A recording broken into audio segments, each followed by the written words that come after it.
Hi, everyone. My name is Arnon.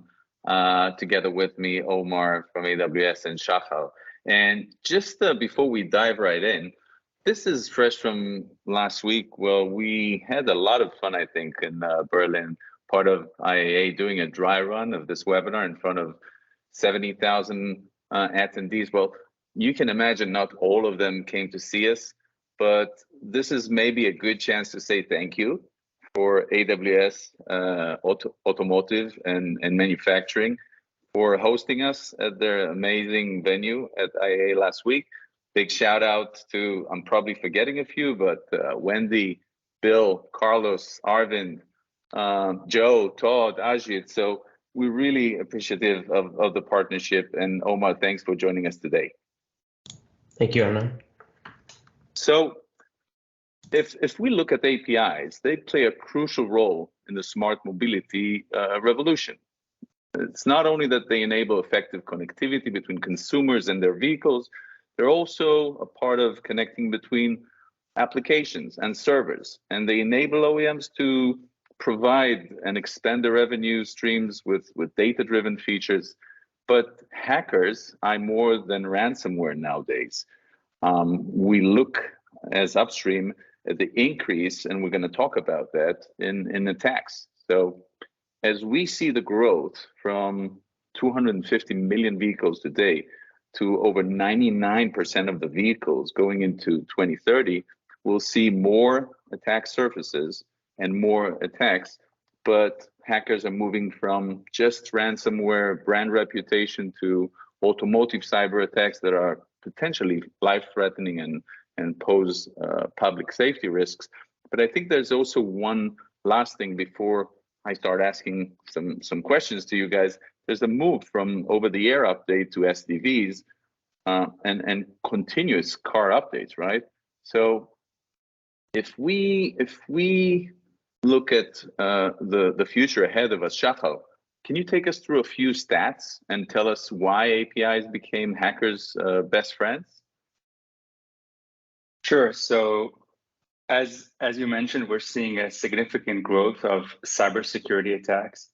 And therefore, we decided to dedicate this session to put a spotlight on a significant threat vector that are API attacks. So just as a briefing, and we'll begin from there during the webinar on terms that are related to APIs, but APIs are the modern gate to your data. So today, more than ever, every company wants their products and services to be connected in scale.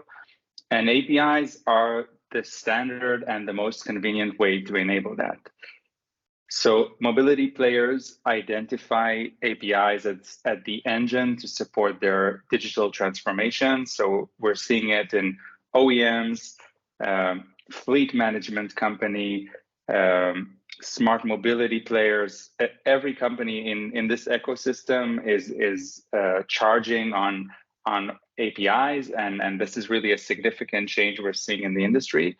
So on one hand, we have APIs as a powerful innovation enablers, but as you can see, they also present a critical and fleet-wide attack vector. So in addition to the data that is presented here, Gartner also predicts that by 2024, the number of APIs will double in scale.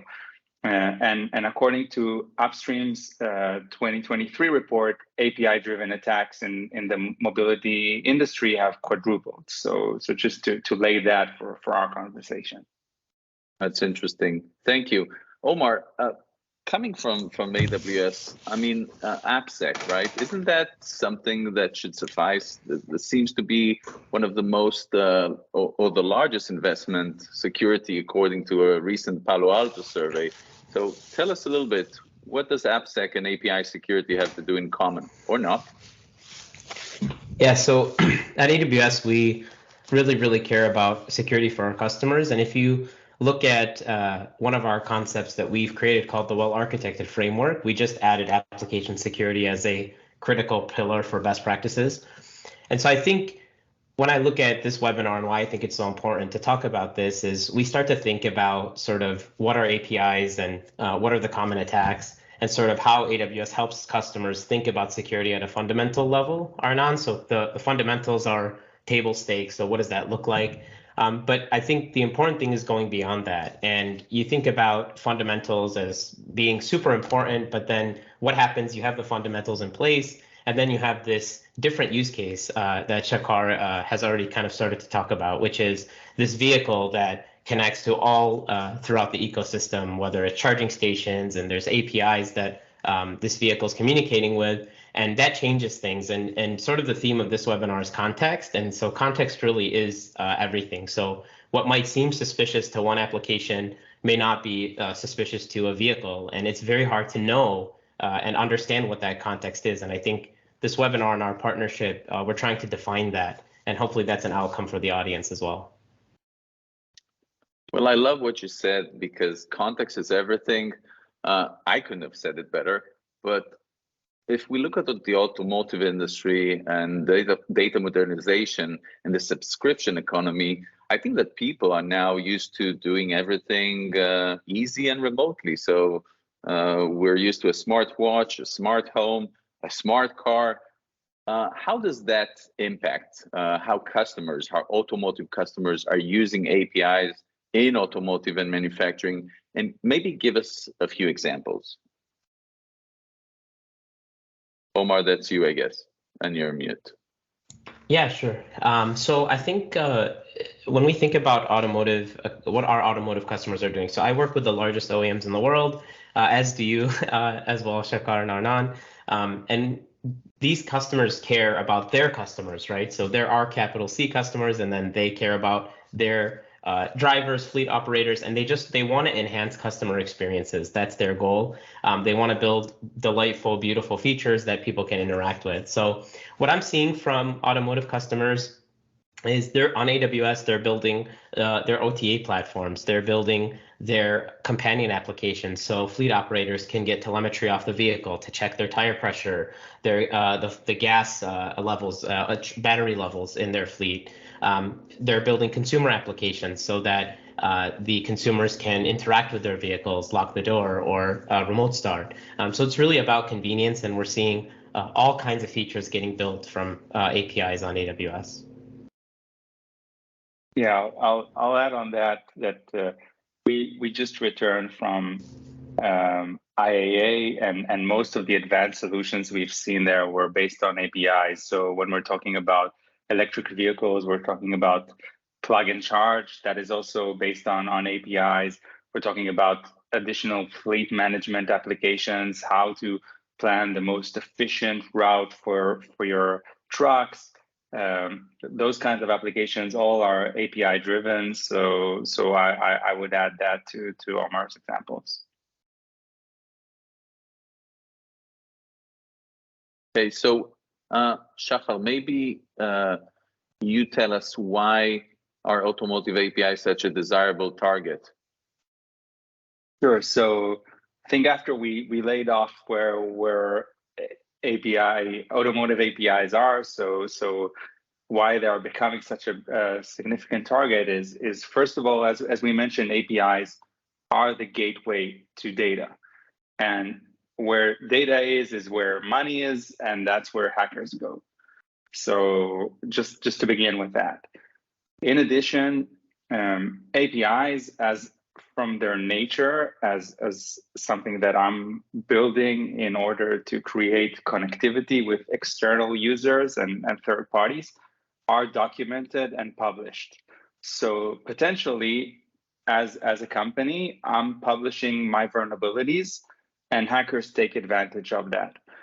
And the last thing is that the technical bar is relatively low. So compared to hacking automotive or IoT, hacking APIs is the easiest part. So to combine the three of them, it's like something that's drawing a lot of attention.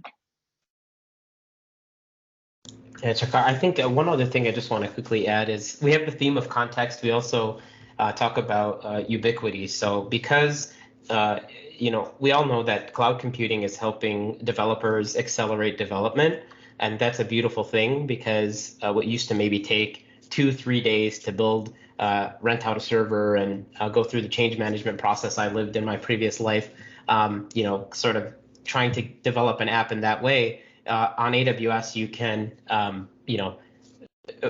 pay as you go, turn on a server and start developing within minutes. But that creates a correlation between the number of APIs as well as the risk that we're seeing from the number of volumetric APIs. The attacks are growing because the APIs are growing, and it's a good thing. But without guardrails, we see an increased risk. So sort of that development process. And I'd say the last thing is these are also cyber physical systems, and the whole point is to be able to control many vehicles at one time. And so we start to see a risk that backend systems will access multiple fleets at one time, which increases the risk of the backend system may be able to access multiple vehicles. And so this is what we're seeing, that unauthorized users want to get access to high volume of vehicles as well. So Shahar, we covered thus far the why APIs are easy targets or hackers' best friends. Can you take us through, or let's do a dive deep into the how? Yeah, sure. So first of all, API threats are quite tricky ones. So the cybersecurity community understood that and defined a list of threat categories called OWASP Top 10. And this is really the fundamentals of API security. So I think it's a really good place to start with. And if this is the first time you're hearing about it, then there's a lot of material outside that you can use to learn, to educate your teams. And I always like to start with it. So when I'm asked about API security, and we had a lot of conversations about that in the past week, I like to use the metaphor of designing a house. So when you design a house, you think like how the house is going to be used, but you can't really dictate how that will happen. So you build, for example, a door, and you say, I have my door, and that will be the only way to enter the house. But there is sometimes a back door, and there's a window, and there's a chimney. So that might be also ways that people will find an alternative way to get into your house, although you designed it in a different way.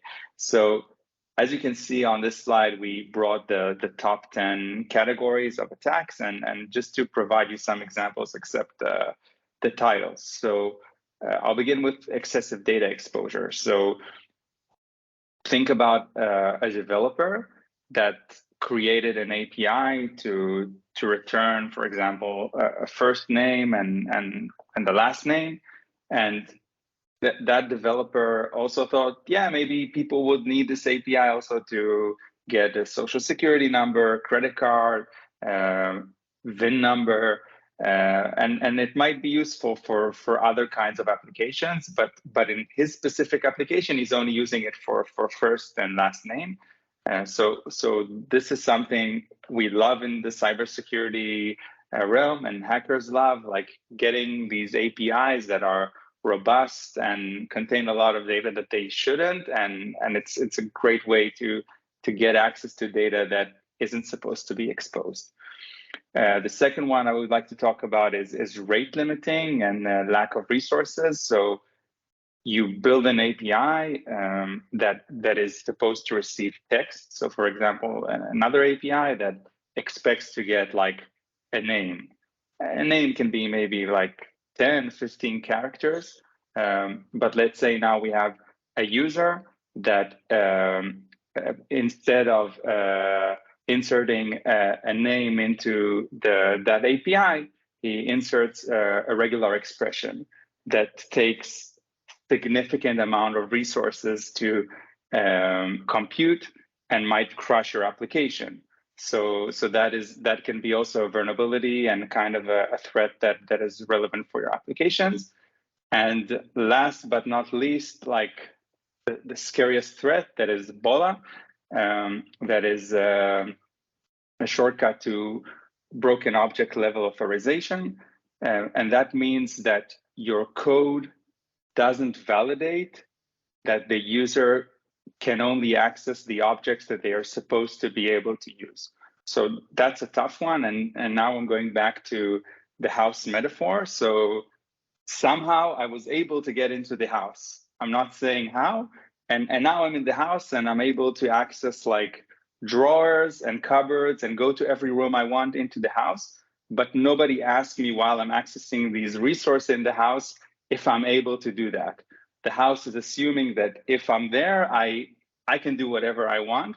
And that is the metaphor for Ebola. Shachar, I love your analogy, but now I have two visuals I can't take off my mind. First of all is the babysitter is back in the house, opening drawers, taking stuff, and Santa Claus coming maybe through the chimney, but instead of giving gifts, he's taking stuff. Let's take that off. Maybe you'll calm us down with the short history of hacking cars, right? Just a quick overview where we are, where we were a few years ago, and where we're heading. Yeah, sure. So we talked about API security in general and the fundamentals, and now I would like to connect it to the mobility ecosystem and automotive. So I really love the sequence of these events, and they really depict how the impact has significantly grown. So in 2015, we have the Charlie Miller incident, the famous one when it took him 3 years to hack one car model. Then in 2022, we have the young David Colombo hacking 20 Teslas using a third-party app. And in 2023, we have Sam Carey and his group hacking around 20 global OEMs and potentially hundreds of thousands from vehicles, different car models across the world, and all that using an API and telematics vulnerability. So first of all, you can see that in a short time, we've significantly grown from one vehicle to millions, and from one model to multiple OEMs. So that is a significant change in the impact. And the second significant change is the technologies and how the attack methods have significantly evolved, and that is connected to the topic of our conversation, that is APIs and API security. So if in the past, we're talking about the Charlie Miller incident, you really needed unique expertise in vehicle protocols like Canvas and things that took really a long time to learn and specialize in. But and even when you were able to attack a vehicle, like you had access to one car. And when we're looking at the latest incidents in 2022 and 2023, we're seeing that researchers and attackers are able to take vulnerabilities from the enterprise area, from IT, from IoT, things that are related to telematics, things that are related to APIs, and leverage them in the automotive industry, getting access to fleet-wide access. And I think this makes these kinds of attacks really cost-effective and drawing a lot of attention. So I think earlier we discussed how do API drive innovation, and I see we're starting to get questions from people. One of the questions is related, what do you see in the real world? So as we like to say, with great power comes great responsibility. Can you take us through a few examples in mobility and transportation? Let's talk about APIs in that vertical. Yeah, so I can talk a little bit about this, Arnon, and I think ultimately what we see in the industry is that our customers need to start considering these scenarios in their threat models. So anytime I hear the word impact, I'm a security guy, so I say, let's see the threat model, right? tell me, but it's hard to know what the impact is in such a new space. So there is no threat model for some of the new attacks that we're seeing, and some of these that are listed. To kind of keep it fundamental, usually unauthorized users and attackers want to access, in our industry, as security industry, it's called the CIA triad: confidentiality, integrity, and availability. And so when you think about any of these unauthorized users that are attacking APIs, like Shakar had mentioned earlier, data is key, and they want to leak data. So this is what we call an attack on confidentiality. So they want to access resources that they shouldn't be able to access, and APIs provide one way, a risk vector, to do that if they're not controlled. The second thing that we see, of course, is in the CIA triad is integrity. So the sort of the antithesis of integrity is tampering. So you see unauthorized users try to tamper connections, tamper communications, establish man in the middle so that they can control what the vehicle is doing. So if you do that at the fleet side, that risk is very, very large because you can do that to many, many vehicles. I'll like to add on that to two recent incidents that were published. So first of all, from the manufacturing side, it's like there are incidents where production plants are shut for a day or a couple of hours, and when that happens, there's like the reports saying that when like a production plant is closed for 24 hours, it's hundreds of millions of dollars of loss, and that is a kind of impact that can be caused by an API attack that is able to lead to get access to assets in that area. So that is one thing to talk about, and another one is to talk about the famous Yandex use case in Russia. So we had an anonymous group that wanted to leverage vehicles as a tool as part of a war and a cyber warfare. So they used an API to send dozens of vehicles into a specific point in Russia, in Moscow, and cause significant traffic jams. This really caused, like from the videos, a gridlock. Vehicles couldn't travel. Think about like in an emergency case, in case that vehicles should go through different parts in the town, and that is really like taking the impact to a new area, to the physical area, taking APIs that affect vehicles and vehicles that can affect and disrupt public safety. So maybe I think, go ahead, Shahar, sorry.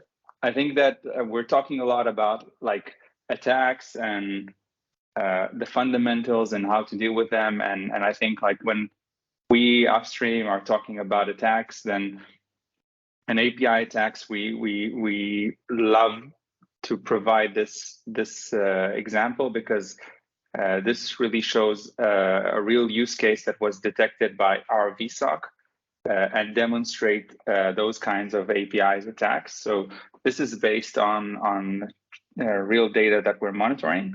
So in the past year, we had an attacker that tried to leverage an API vulnerability, just one like similar to the ones that we introduced earlier, and trying to get access to around 80 vehicles by impersonating himself to a software update.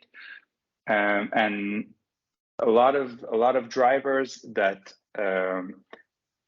were innocent, that didn't really assume that like this kind of out of context message to their vehicle that they will approve it would cause that kind of effect, led to a situation where an attacker was able to get access to their account, take over their account, and send remote commands to the vehicle. So think about if a user was outside the vehicle, he could lock the driver outside the vehicle. But if the user was driving the vehicle and now we have another user that got control of the account, we can send remote commands to the vehicle. So think about like you're driving on a highway, someone is opening and closing your windows, locking your car, switching on your air conditioner, things that might be irritating, but also distracting you.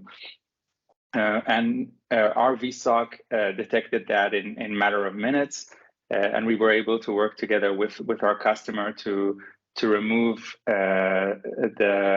this attacker from every vehicle that he was able to access and to block him from the network. And this is the kind of attacks that we're seeing in the past year. I think also inspired by some other things that have been published, but you can see it's not also only theoretical ideas, but it's happening in the wild. Okay, in the wild. We reviewed a few topics of impact, and if I can just recap before we proceed, we're talking about business disruption, right? Hundreds of millions of dollars, operational disruptions, vehicle and driver safety. When we saw, creating gridlocks and making people's life miserable, and data breaches and privacy and brand reputation. We talked a lot about the problems, and I'm wondering, guys, are there any good news? Omar, maybe you take that. Sure. Yeah, there is good news. So I wanted to talk through this reference architecture just a little bit. So this is a consumer application, a canonical architecture. Imagine this is a companion application that can remote start a vehicle or get you telematics off of your vehicle to figure out what's going on in terms of the, like I mentioned, battery or so on. At the top of this architecture is the mobile application and how it would communicate. Obviously, these icons are AWS centric, so I'll use generic terminology and then I'll use AWS terminology, so those of you that may not be familiar with these services can still follow the diagram. On the bottom of the diagram is the vehicle connecting via MQTT and HTTP, sending telemetry to the cloud or receiving commands from the consumer app. I wanted to walk you through this canonical example, and let's just think about the fundamentals first. So we talked about fundamentals a lot. We've talked about risk. So let's think about how do we relate the things that Shekhar was saying to some fundamental controls. So first, when you think about your application, you're exposing a REST API, and you have the REST API that can be accessed by anybody. And so you have to make sure that this publicly facing REST API, first of all, you evaluate that it should be publicly facing. And then you need to consider the risks of denial of service attacks. So you have to think about resource exhaustion, like Shekhar had mentioned just previously. What can an attacker do from a volumetric request perspective, and what kind of attacks can they put onto your publicly facing API? And so we have a service where you call Shield Advanced that will protect your resources. Even if they scale, it's no cost to you. It will detect that you are undergoing a DDoS attack or any other service in the cloud. It's also recommended that you front your application with a CloudFront distribution.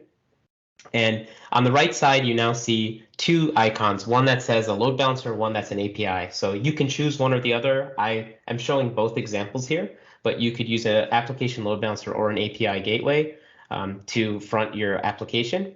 And you need to think about how do you protect the layer 4 rules of that application. So think about the ports and protocols, and that scales really well. So you say, I only want specific ports and protocols to access my load balancer or my API gateway, my application, and you protect your application from undesired communications from protocols that you didn't allow. And that scales really well, actually, for most cloud service providers or on-prem systems. As we shift to the right, we get more advanced, and now we need to think about layer 7. So this is where you can start to think about, okay, what are some of the things that I want to do at layer 7? Maybe I want to have a list of IPs. And in AWS, we have a web application firewall that allows you to protect your applications using very large IP lists. And this also scales very well. And we also have rule sets that you can apply, core rule sets like addressing the OWASP top 10, for example. And then we can do advanced rule sets as well with the web application firewall. Imagine a scenario like Shekhar had mentioned, that you have one user that has an authentication token, an authorization token, and is making a very large number of requests with the same token.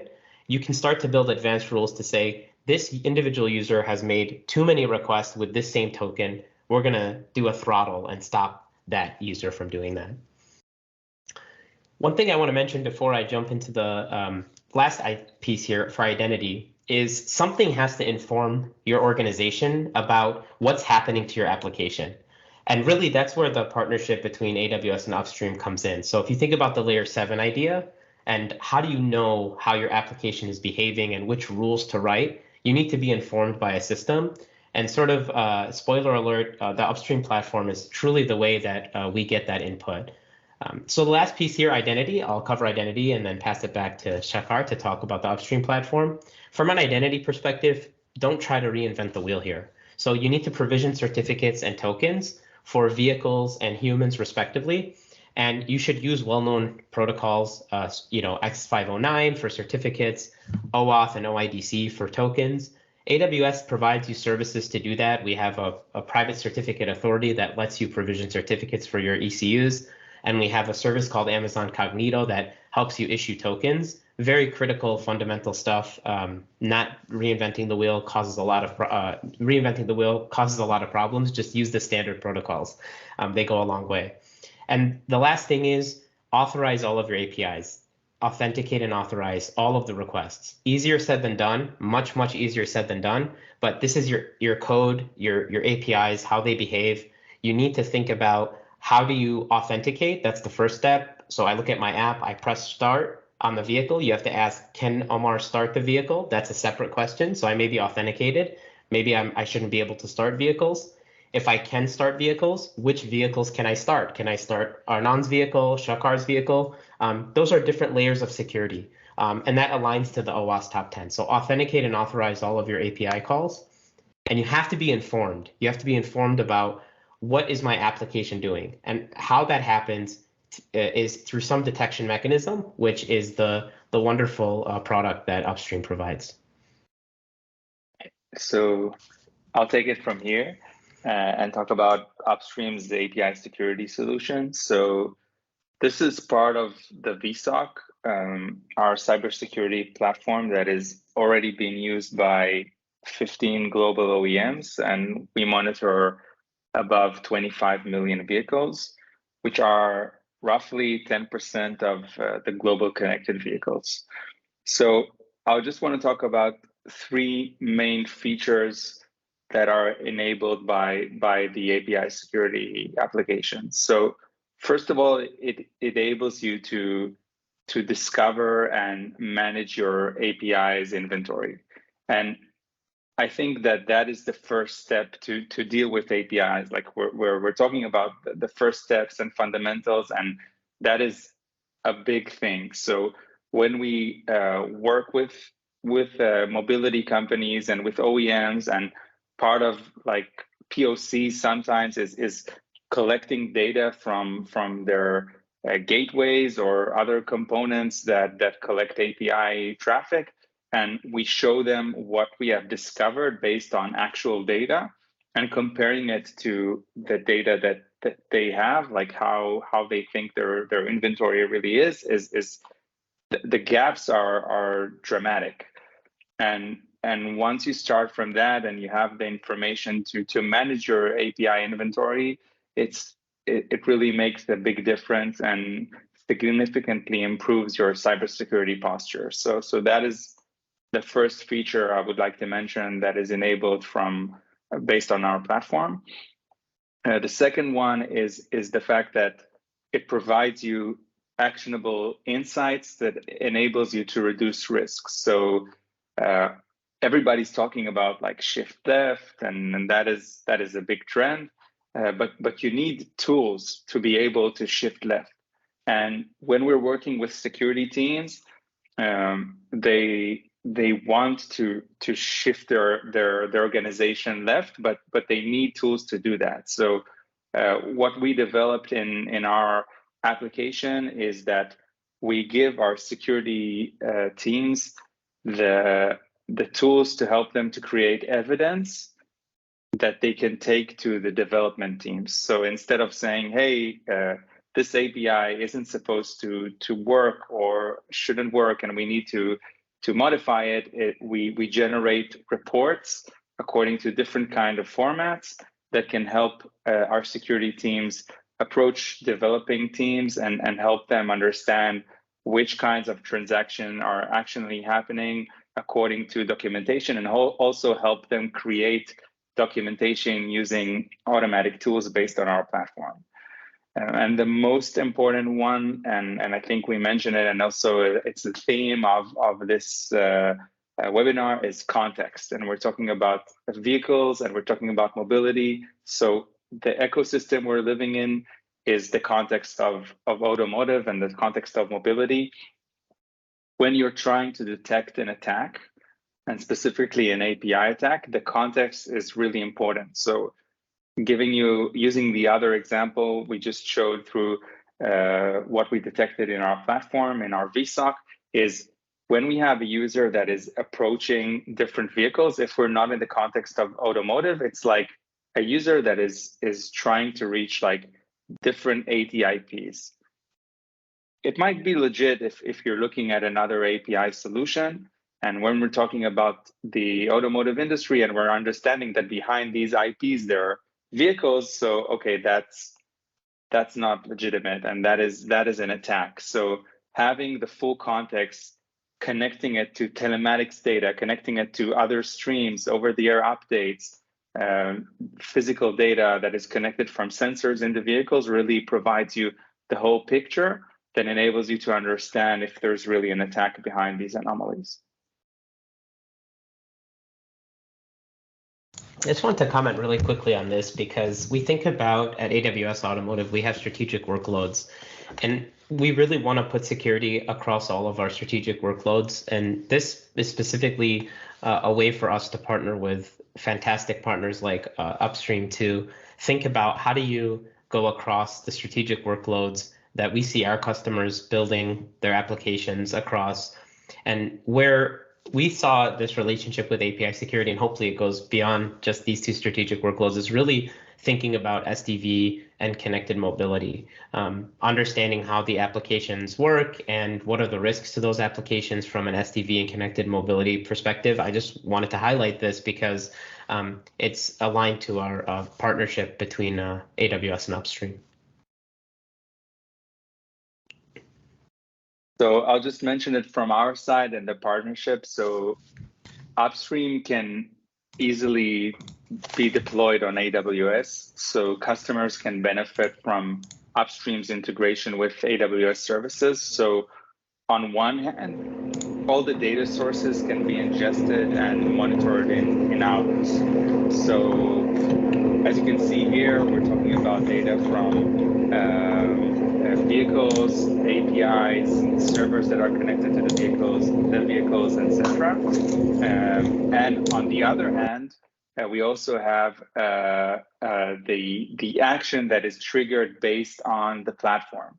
So if we are detecting an alert based on a detector that is implemented on the data, it can be easily connected to AWS components and trigger an action. So for example, we can go to the next slide to just show how it can be demonstrated, and we can also elaborate. So we detect a user that executes, for example, an API attack, like doing suspicious activities, and that alert can be, for example, configured to trigger an action on AWS Security Hub, and that can trigger remediation, for example, on a WAF. So instead of creating a manual workflow of analysts that is reviewing this alert and understanding, we have like an automated playbook that Upstream platforms triggers an alert that triggers a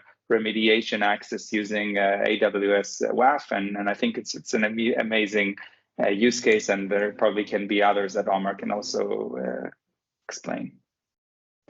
No, Shakar, I think that's perfect, but I do want to take a moment. I know we have a lot of automotive people on the call here and different people that have seen different use cases, and this partnership and this slide is really illustrating sort of our innovative ideas around what we think can happen and what we can do to remediate some of these attacks. And so I'd love if anyone would reach out to me directly and talk to me about other use cases that you've seen, because this is about information sharing, and this is why we're doing this webinar as well. is because we need to make this more apparent and start to understand, how can we protect these resources and have a kind of a cloud first mentality as we start to see applications move to the cloud at the rate that we see. So would love to hear more opinions about this, but we've thought of some examples here, like Shakar had mentioned, getting informed by the upstream platform, scaling your custom rules, changing your WAF rules on the fly with automation, maybe temporarily disconnecting your vehicle by inactivating a certificate, and then when you're done with your investigation, activating the certificate again, depending on the use case, changing permissions, things like that. But would love to hear more feedback. You could just type my name in and connect on LinkedIn, or would love to hear what our customers are seeing and what they're thinking. So time flies when you're having fun. And guys, we're almost getting to the end, but we had some fantastic questions coming from the audience. I'm gonna read just a few. Hopefully we'll be able to cover some before we wrap it up. That's a good one. How concerned are you guys about the plot of Die Hard 4 happening with autonomous vehicles? Let's start with that. Omar, you love those kind. I'm a big Pulp Fiction fan, but I can talk. Of course, Die Hard is classic. I don't 100% recall, but I assume it's some like cybersecurity attack or some nation state. I think the whole theme of this is it is becoming something of a national security interest. So the infrastructure of vehicles and understanding how to protect things like the charging stations, like Shakar had mentioned. I think we're concerned, but realistically, it's not about the fear. It's just about understanding the fundamentals, working with your security teams and building a security culture in your organization. But I think fear is not helpful. I think awareness is super important, and information sharing is super important.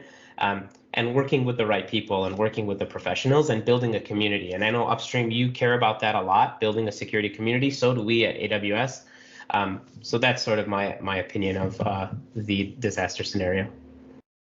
I'll just add on that I think that the probability of a fleet-wide scale attack is growing, and I think we mentioned a Yandex use case where we mentioned earlier that is a good example of a nation state actor that is using vehicles as a tool, but we don't have any concrete indications. We assume that as threat actors understand that national infrastructure like oil, like gas, like water infrastructure is something that is a target. Also, like charging infrastructure would become a target, and therefore we assume that will also be attacked as part of global conflicts. Okay, question number 2. Can you please speak of trucking, fleet telematic devices, cameras, and their APIs? What do you see as a typical use case there? Shahar, start with you. I think we mentioned a bit about fleet management areas. So you have a huge operation. You're trying to make this operation efficient as it can be, and you want this data live and to optimize it through an operation center. So that is all based on APIs. And I think we're also seeing a lot of movement now in the area of aftermarket devices.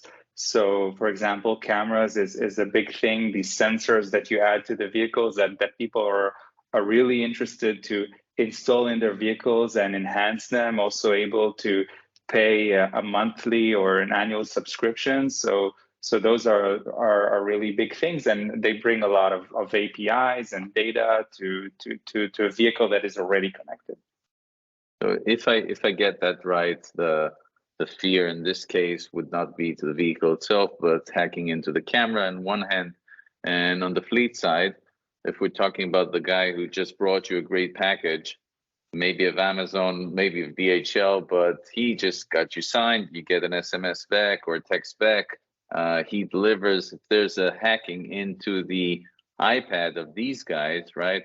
Everything, like you mentioned, is put on hold, and the business disruption is measured in tens of millions, maybe per minute or per day. So this is a very fascinating area. Now, last question before we wrap up, because we're really getting out of time. How does APIs relate to your vSOC? I guess, Shachar, that's to upstream. Is that a separate product or an additional product? And is it available on AWS Marketplace? So I'll take the part of the platform. We divide it to two different options. So when we're talking about OEMs, it's part of our Cyber XDR solution that feeds into our vSOC. So that is one option, and the other option is when talking about other mobility companies, that is fleets, smart mobility, transportation. This is part of our separate API security solution, and we can use alerts and data that is generated through that app to feed a vSOC or a SOC enterprise. Regarding the marketplace, I think you and Omar would be the best people to answer. Yeah, I'll say thumbs up. It's already available, right, from January this year. So get your wallets ready or purchasing accounts, AWS IDs. I see many more questions coming, but we unfortunately ran out of time. So maybe we can answer those questions offline.